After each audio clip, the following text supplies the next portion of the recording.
Today, on May 24th, North Bergen officials, along with the North Bergen Veterans Alliance, held a Memorial Day service here at the North Bergen Recreation Center.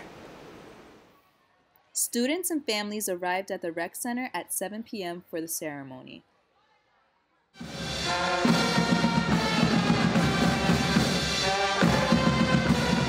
Mayor Sacco, along with several commissioners, spoke at the event and reminded us that Memorial Day is to honor and respect those who have died in active military service. Well, it's really a very solemn day. I know we keep it upbeat and we have our band here playing songs that are upbeat, but it's really a day to remember those we lost.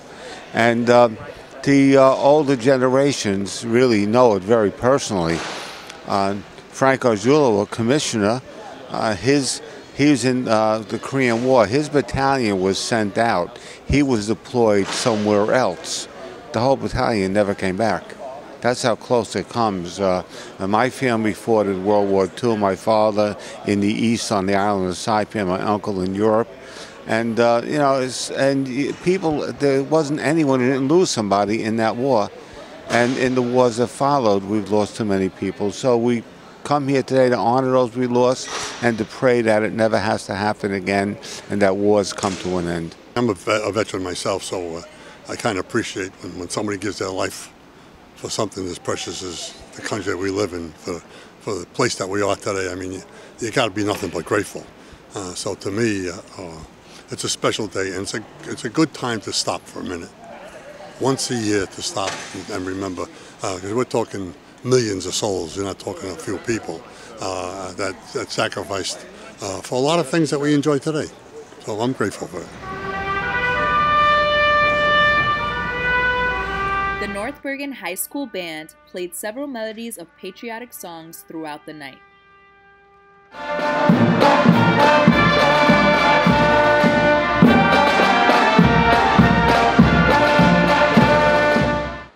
Veterans from the North Bergen Veterans Alliance and the American Legion attended the event as well. I'm a United States Navy. I signed up in 1964 when I was 16 years old with my parents' permission. And I finished high school in Clifton, New Jersey. And I was told to go into Brooklyn Navy Yard. And from there I got orders to go to California to go to Vietnam. I went to Vietnam in 1965 to 1966. When I came home, I was ashamed because there was no honor, no respect. We got called baby killers, got spit on. I'm just getting chills just talking about it. It's just disgrace what they did to us when we came home. And a lot did to me. And it still reflects to me to this day. Even though there's so many people nowadays come up to me, whether it's American Legion, which I have 25 years in American Legion.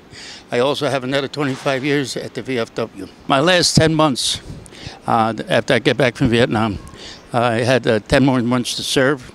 And I went to Philadelphia, to Chester, Pennsylvania. To Chester, Pennsylvania, which is a dry dock. And I got orders to go on a ship. It was a DD USS Hank 702, because that was a destroyer. And I never got out to sea. Even in Vietnam, I didn't get out to sea. I joined the Navy to go out to sea. Instead, they put me in security. So I was in a shore patrol in Da Nang. And then my last 5 months, they sent me out to a fuel farm. And in the fuel farm, had oil, kerosene, gasoline, nat gas, all in 55-gallon drums. They had all the perimeter covered with bunkers. And in front of my camp was, actually the Marines were guarding our fuel. And the Marine says, why should we be guarding it? It's the Navy's fuel, let them guard. So the Admiral chose 40 of us to go out to this fuel farm and take care of the farm, which we did. So it was some experience and a lot of memories, and I just feel fortunate enough to make it home. I lost so many friends. It's 58,000 men and women were lost in Vietnam alone. Also, I didn't want to go to the Vietnam Memorial. A friend of mine in 1996, so that many years later, from 68 to 96, a friend of mine asked me to go to see the Vietnam Memorial. And it was so amazing. I was so touched by it. It's just a beautiful dedication to all our men and women. That's all I have to say. Thank you. In North Bergen, I'm Lydia De Los Santos with Hudson TV.